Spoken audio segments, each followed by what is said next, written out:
Mesdames, Messieurs, la famille, tous amis, frères, accès, compatriotes, et tout un collaborateur qui connecte nous tout partout dans le monde là. Bonjour, bonsoir pour nous toutes.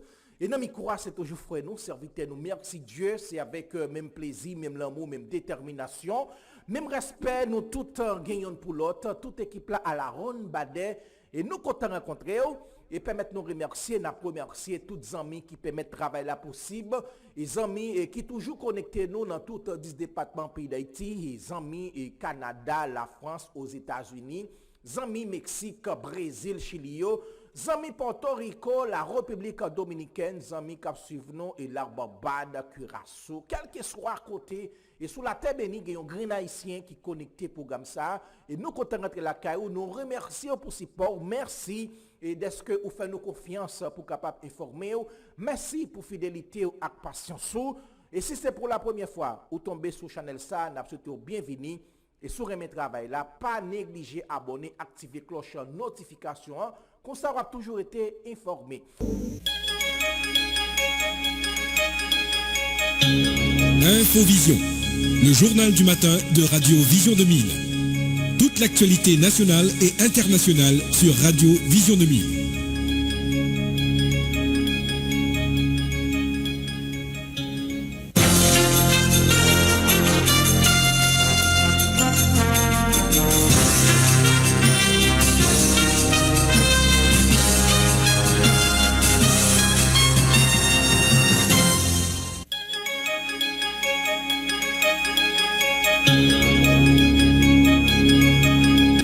Merci de votre fidélité à Infovision. Bonjour à tous et bienvenue dans ce journal. Au sommaire de cette édition, les funérailles des 3 policiers tués le 9 avril dernier à Thomasin par des bandits armés ont été chantées hier en l'église sur le Rocher à Delma 31, en présence notamment des membres du gouvernement, dont le ministre de la Défense, Enold Joseph, du état-major de la PNH, des frères d'armes et des membres de leur famille. Robinson, Nicolas et Pierre-Paul Junior d'Orsay, agent 2, et Médez Fortilien Claude, agent 1, ont été promus au grade supérieur à titre posthume par le directeur général AI de la police nationale, Franz Selbe. 8 personnes ont péri en mer mercredi 19 avril 2023 alors qu'elles tentaient de fuir la zone de Source Matelas lors de l'attaque des bandits armés. Plusieurs autres personnes ont été tuées par balle par les malfrats, a confirmé l'ancien député de Cabaret, Joseph Manès-Louis, soulignant que des cadavres de victimes jonchaient les rues jusqu'à hier vendredi après-midi. Les autorités des Cayes ont encore détruit plusieurs dizaines de maisonnettes le 20 avril dernier de la cité Bigaye à l'entrée de la ville, toujours dans le cadre de la lutte contre l'insécurité.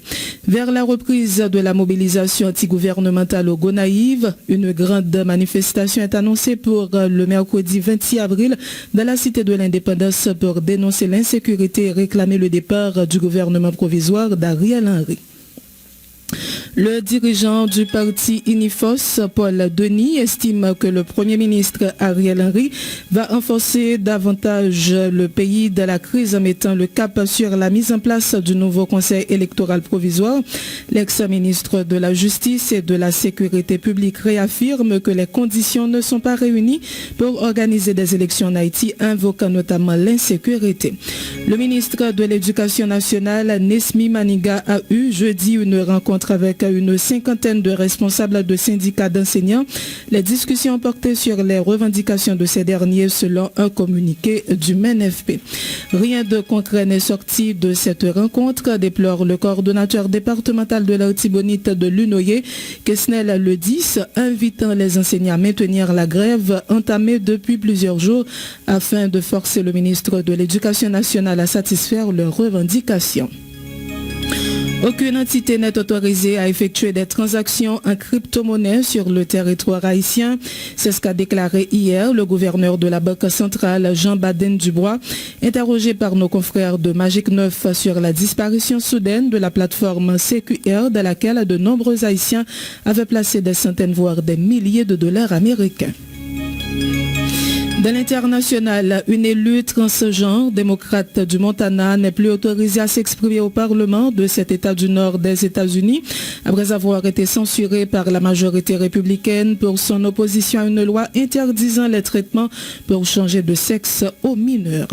Dans le même chapitre, un projet de loi visant à écarter les jeunes transgenres des sports féminins a été adopté jeudi à la Chambre américaine des représentants où les conservateurs mènent une offensive selon eux au nom de l'équité sportive. Il faut protéger l'intégrité dans le sport féminin, a plaidé l'auteur du texte, le républicain Greg Stubb. Toujours aux États-Unis, la bataille judiciaire autour de la pilule abortive continue.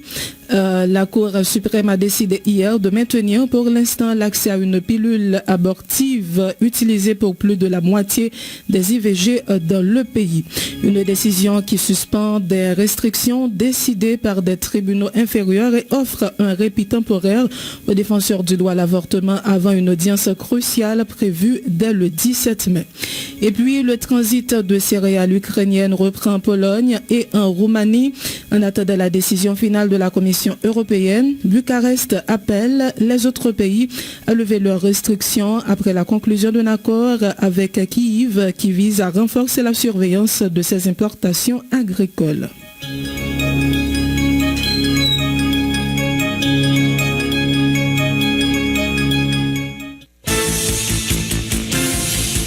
Être informé, c'est bien, mais être bien informé, c'est encore mieux. À Radio Vision 2000, l'information, c'est notre métier. L'information, c'est notre passion. Sport, culture, politique, information nationale et internationale, reportages, interviews, commentaires et analyses. Suivez l'info sur Vision 2000. En français, en créole, l'information déclinée sur tous les tons. Informer, c'est notre métier. Informer, c'est notre passion. Benjer Pierre assure les manœuvres techniques à l'antenne, Marie-André Bélange. Vous suivez Infovision, le magazine matinal de Vision 2000. Bienvenue dans le développement du journal. Les funérailles des 3 policiers tués le 9 avril dernier à Thomasin par des bandits armés ont été chantées hier en l'église sur le Rocher à Delma 31, en présence notamment des membres du gouvernement, dont le ministre de la Défense, Enold Joseph, du état-major de la PNH, des frères d'armes et des membres de leur famille, Robinson Nicolas et Pierre-Paul Junior Dorsey, agent 2, et Médez Fortilien Claude, agent 1, ont été promus au grade supérieur à titre posthume par le directeur général AI de la police nationale, Franz Elbe, qui, dans son intervention, a déploré ces assassinats de trop dans les rangs de la PNH. Il a renouvelé l'engagement de l'institution à rendre justice aux policiers tombés dans l'exercice de leurs fonctions, à accompagner leurs familles et à poursuivre la lutte contre le banditisme. Écoutez les déclarations de Franz Elbe au micro de David Lochard.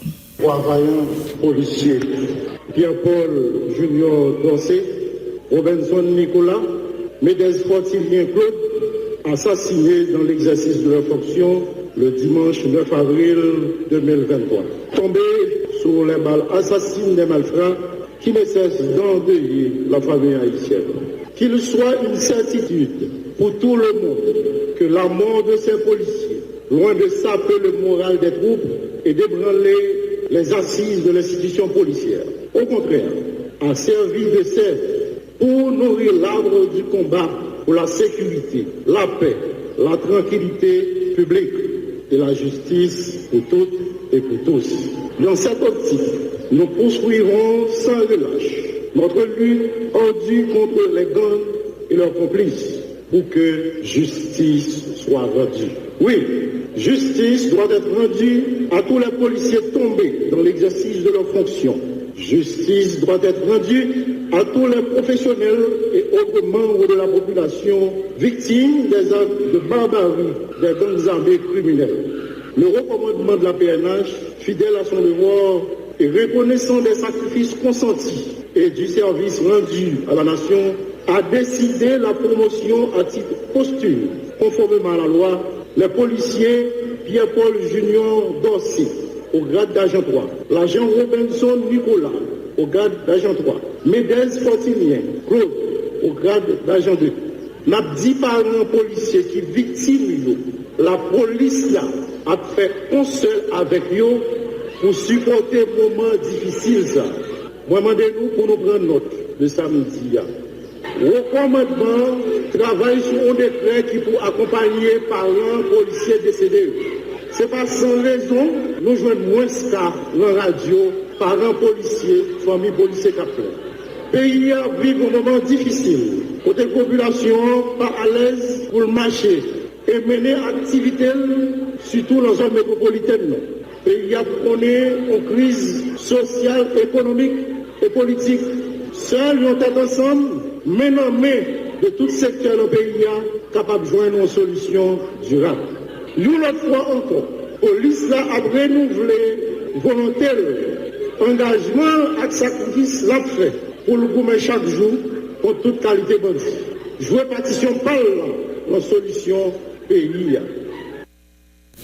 Des membres de leur famille et proches des policiers assassinés qui assistaient à leurs funérailles s'en sont pris aux autorités qu'ils accusent d'être responsables de l'assassinat crapuleux de ces jeunes. Ils ont également dénoncé le fait qu'aucune disposition n'a été prise par le haut commandement de la PNH pour protéger les policiers et accompagner les familles de ceux qui sont victimes de l'exercice de leurs fonctions. Écoutez un extrait.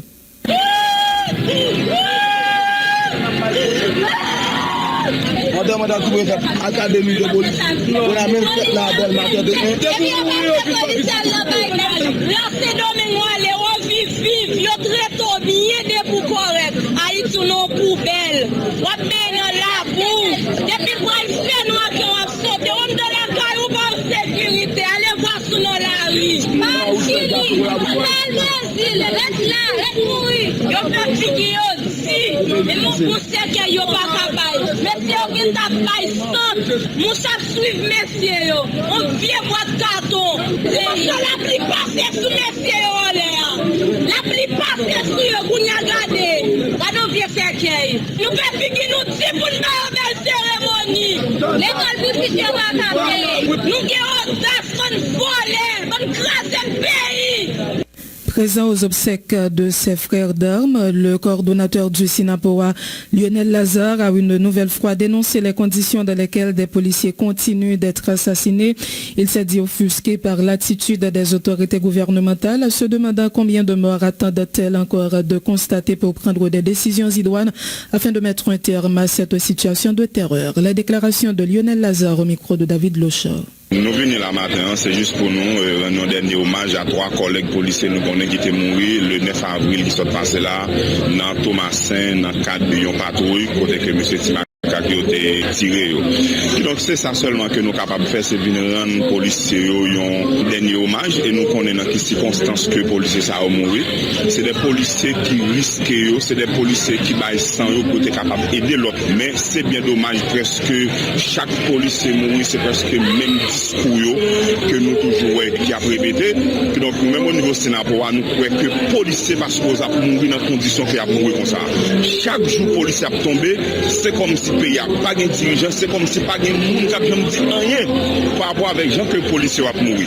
Ça qui passe, l'État doit révolter tout le monde dans l'État pour dire comme ça que c'est la dernière fois que les policiers ont mouru dans les conditions que ils ont mouru là. Nous-mêmes au niveau Sinapoa, nous croyons que les policiers ne sont pas supposés à mourir comme ça. Il faut qu'il y ait des bagailles qui fait, il faut que le gouvernement assume les responsabilités par rapport avec les policiers qui ont mouru comme ça. 22 policiers déjà mouru dans 3 mois et demi pour commencement année 2023, je pense que c'est trop qu'il est que les policiers a suspendu nous ici pas gagné une décision qui prend pour dire c'est trop pas trop sans policiers pour nous avons des déclarations parents moraux qui dit que les policiers ont commencé par exemple qui donc moi je pense que faut que bagaille fait dans façon yo doit faire là et nous t'ai toujours dit que les policiers ont besoin d'un enterrement qui dit de ça que yo té et puis c'est des policiers qui baillent sans yo pour capable aider l'autre monde vivre mais c'est bien dommage que c'est comme ça que les policiers ont mouru. Donc moi-même, je pense que c'est extrêmement important. Il faut qu'il y ait des décisions qui prennent pour permettre que les policiers ne pas continuer à tomber dans les conditions que ils continuent de tomber là. Vous le disiez, un titre, 8 personnes ont péri en mer mercredi dernier alors qu'ils tentaient de fuir la zone de Source-Matelas à la suite de l'attaque des bandits armés. Plusieurs autres personnes ont été tuées par les malfrats, a confirmé l'ancien député de Cabaret, Joseph Manès-Louis, soulignant que des cadavres de victimes jonchaient les rues jusqu'à hier vendredi après-midi. Il lance un appel à l'endroit des autorités concernées. Écoutez les explications de l'ex-député Joseph Manès-Louis au micro de Michelo Xavier.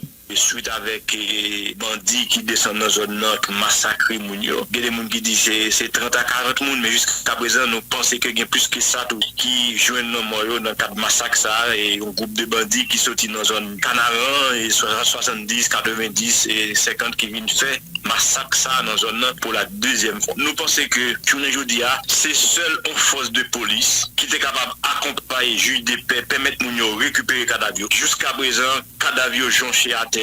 Ils ont apporté en putréfaction et ces chiens qui ont mangé dans la zone Source-Matelas. Et malheureusement, malgré des démarches nous fait auprès de la direction générale et M. Franz LB qui est le directeur de la police nationale, directeur général de la police nationale, jusqu'à présent, patrouille ils n'ont pas arrivé faire travail là, par contre, ça a fait bien l'autre bagaille qui a dit pour même communiquer sur eux. Donc, c'est une situation qui est extrêmement compliquée, c'est un bagaille qui est horrible, c'est un bagaille qui est effrayant, il y a des vidéos, il y a des personnes qui ont 60 ans, 80 ans, monsieur lynché mounio, donc c'est vraiment un acte de barbarie que nous condamnons. Ou parler de monde yo ta lynché, nous avons des images tous sur les réseaux sociaux, si monde que yo ta décapité, nous apprenons tout gagner un groupe monde qui t'a essayé sauver tête yo qui t'a al mourir dans la mer. Ou gain donné sur ça yo? Donner nous gagner c'est tant que j'en dis là jusqu'à présent en termes de chiffres, nous pas capable dire combien monde qui mourit. Donc nous en contact avec plusieurs monde pas nous mais nous pas gagner chiffre toujours. Ça c'est des monde qui étaient dans la localité Simonette qui tout près la mer qui t'a essayé prendre un bateau pour aller du côté de Léogane pour aller cacher. Donc malheureusement bateau coulé avec eux. Donc ça c'est tout. Ça c'est l'irresponsabilité. Ça c'est l'inaction maintenant de cette équipe là. Nous même pas parler de gouvernement, pas parler des premiers ministres, pas parler des ministres parce que ça n'a pas existé en notre pays. Bon groupe jouisseur matérialiste qui prend l'État en otage, qui a joué tous les avantages attachés avec ça. Je dis, ça pas dire rien. Donner au gain, c'est toujours dans le cadre de bataille pour bandits prendre plus de territoire, c'est ça? Oui, c'est bataille pour territoire, mais tout le canard, ils ont occupé le Kounia la mer, ils ont été titans, ils ont entré dans Source-Matelas qui est de l'autre localité, habitation dans le 9e. Donc, nous, par contre, qui bon monsieur a progressé parce que jusqu'à présent, nous, ils ont fait ça avec facilité. Donc, ils ont barré route pour faire ça, c'est toute une planification, son massacre qui prémédité, qui fait toute la population Source-Matelas et que nous-mêmes nous condamnons. Des gens qui victimes, des gens qui blessés, qui obligés de cacher dans nos cailles, nous pas de soin. Nous demander au niveau de la Croix-Rouge qui a pratiqué une médecine humanitaire pour voler au secours de gens qui en vit toujours, qui ont des blessés, qui ont des plaies par balles, qui demandent une intervention rapide et urgente. Le coordonnateur de l'UNO, Josué Mérillien, dénonce l'assassinat mercredi de plusieurs membres de la population de Source-Matelas par des individus armés. C'est une autre preuve que le pays est livré aux gangs, indique le syndicaliste qui fait appel à la responsabilité des membres du Conseil supérieur de la police nationale. Josué Mérillien s'insurge par ailleurs contre le comportement des policiers lors des mouvements de protestation des lycéens dans plusieurs grandes villes du pays pour exiger de meilleures conditions d'apprentissage. On l'écoute. Dénoncer massacre qu'a fait là sous population de ce là côté gang touillé boulé mais quelqu'un qui blessé qui va même à l'hôpital c'est gang yo prend zone en otage côté alors est-ce que vous dites que gouvernement le premier ministre comme ministre intérieur côté LB côté n'a dit monde qui sont en sécurité population donc raison plus je dis sont raison pour nous faire appel à toute population pour lever camper pour dire non pour que nous pays pour nous vivre là-dedans côté gang pas faire des faits et faire une coupe des autres et population dans salier là il dit sous là mais de tout pays voyez chez nous bon compatriotes là sous là qui a problème là et qui blessé quand même à l'hôpital il pas possible ça doit révolter nous et pour nous lever camper pour dire non faut nous lever camper pour que pays les qui cap diriger net a touché et bien touché pour qui ça c'était a touché pour qui ça donc moi c'est que faut lever camper pour assassinat n'a dénoncé répression qui fait sur un pile élèves dans le nord on a 2 morts dans le nord et dans lycée filmé hier, pour élève qui victime. Dans l'autre côté encore dans le pays, il y a grande personne qui passe sur élève, qui a exprimé. Donc la police, pas là, pour faire répression sur élève, qui a demandé des professeurs, qui a demandé des bons gens de police pour apprendre. Donc la police pour protéger. Et nous dit élèves, continuez à manifester, continuez à exprimer nous dans tout le pays pour faire des voix nous. En tant qu'élève, nous sommes élèves aujourd'hui, nous sommes le cap du pays, c'est le cap tout le pays, il faut qu'il y ait des conditions qui réunissent pour nous apprendre bien. Demain, pour nous pas en arrière. Nous sommes des dirigeants citoyens formés et qui peuvent porter réponse pour le pays.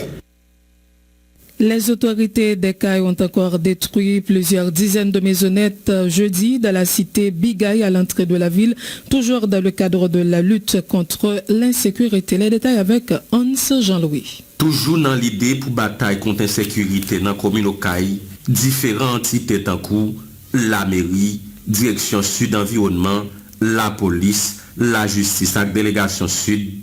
Também une opération 20 avril là, côté écrasé plusieurs dizaines de cailles dans la cité Bigaï, dans l'entrée ville là, à proximité Pont-Lilette. Dans le moment opération en tape menayant, plusieurs citoyens victimes te présenté papier qui sortent dans la mairie côté yo gen autorisation pour occuper espace là.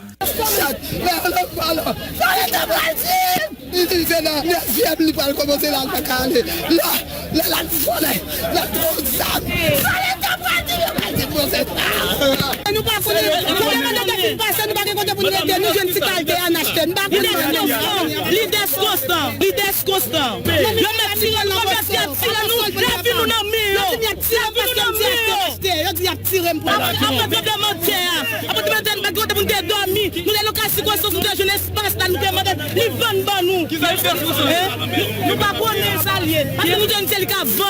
un agent intérimaire communautaire là, Paul-André Marcel Morinet, qui était présent dans le moment opération, te montré très acide à question journaliste, surtout sous affaire autorisation, la mairie l'a dirigé à Baye Tribon Babo. Je m'avais pas dans bouche. Regardez, journée là, ça fait la plus important. On va capable de questionner sur le monde qui a autorisation. Journée a un problème de sécurité. Que ce soit